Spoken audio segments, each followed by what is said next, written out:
Hello, Irish J here. Welcome, folks. We are coming into the Aquarius new moon on February 9th.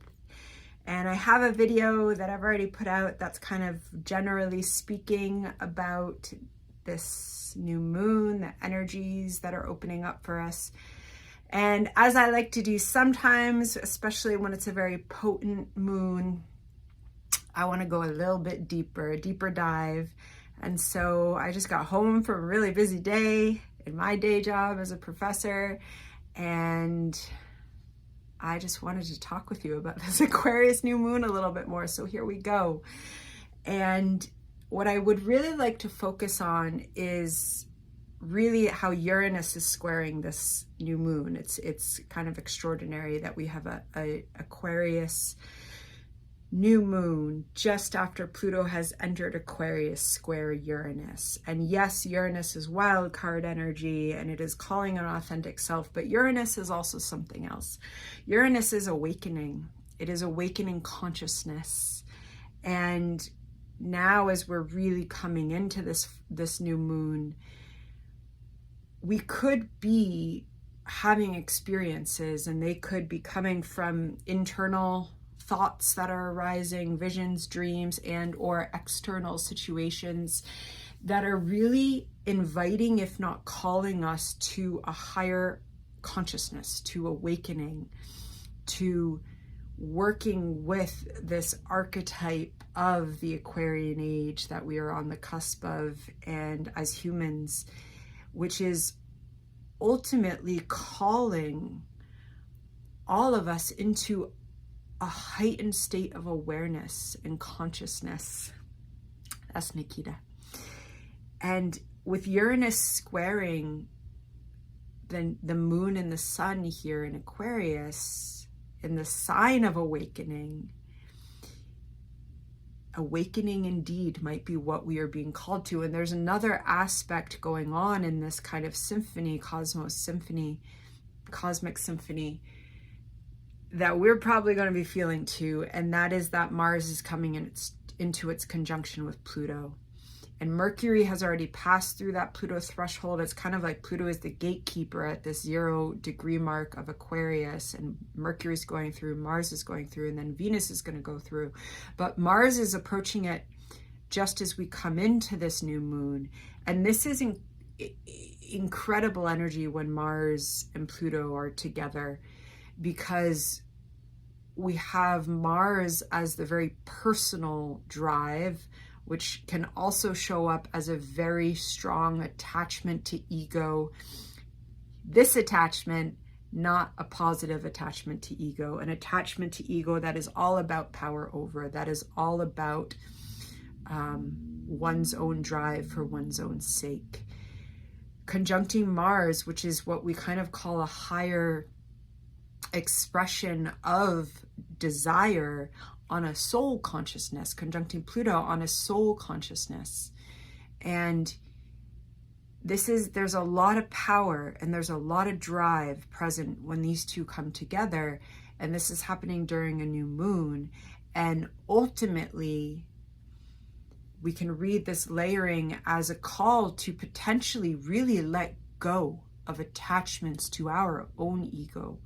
Perhaps we recognize where we were attached to a story of ourselves. Perhaps we recognize where we were attached to that version of ourselves. And the thing about awakening, despite all the beautiful social media memes and images of mountains and people sitting in lotus position, it is usually difficult. It is usually a lifelong journey, and yet it has these moments of breakthrough, and moments of breakthrough that sometimes also involve us looking at really difficult parts of our stories, of ourselves, of our own behaviors, and letting it go.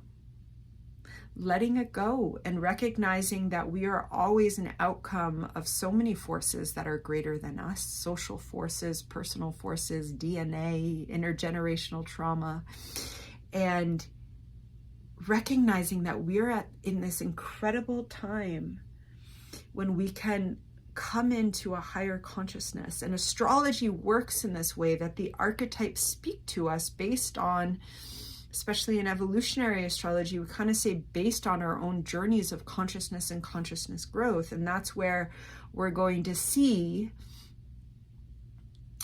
the best way to phrase it, we're going to see something that is focused on certain archetypes in a very shallow pop culture presentation of astrology, working with rather shallow layers of the archetypes. And we're going to see depth in the practices that work with astrology as this ancient meaning-making modality that evolves as our consciousness evolves, that emerge with the shifting, changing forces of the archetypes. And we're in this incredible time of the archetypes speaking and of the archetypes shifting as Pluto moves into Aquarius. And now here's our new moon with Uranus squaring the sun and the moon. And this is also a call to the ego to awaken in a new way, because the sun and the moon together are they are two of the archetypes that form the construct of the ego. Here the ego in the necessary way that we need a construct of the self in order to be in this body, in order to go out into that social wild world every day. We need a construct of the self, and we also need to be able to work with that self in a way that allows us to achieve things, achieve part of what we come here to be human and to explore. And that's where Mars comes in, and it helps us do that. And then we can also get really over attached to Mars, and Mars is entering into a death cycle by coming into conjunction with Pluto, and that sun and the moon are together at the new moon, the time of the quiet, the time of the dark moon, the time when our sense of self wants to get a bit quiet, and bang, Uranus comes in there. Uranus comes into that quiet state of selfhood, that quiet state of being, to awaken, to invite and call us into literally the next stage of our life. And that usually involves also letting go of relationships, letting go of past attachments to ourself, letting go of things maybe we were pursuing for potentially a really long time in our life, and not holding blame for pursuing certain, whether it's attached to career or a job, or thinking that life is just about validation, and just letting it go, because the Uranus wake up is radical. And this is the thing about Uranus, is it is higher mind, crystal clear energy, and it can see through our attachments that are driven by fear.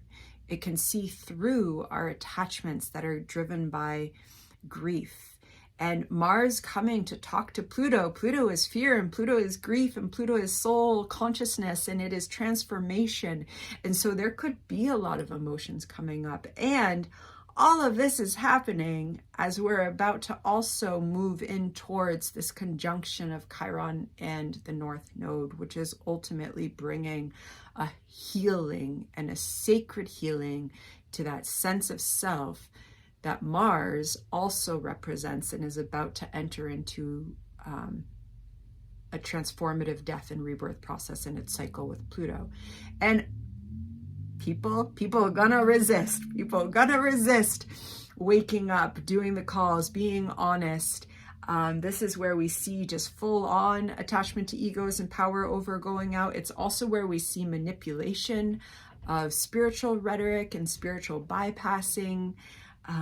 And when we really sit and work with the energies, there's no space for spiritual bypassing, because Uranus asks us to see what is real.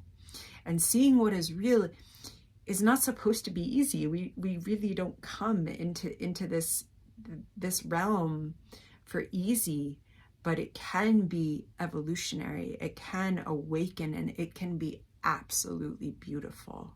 And that process of awakening can be beautiful. And we are really coming into planting seeds for our consciousness to open.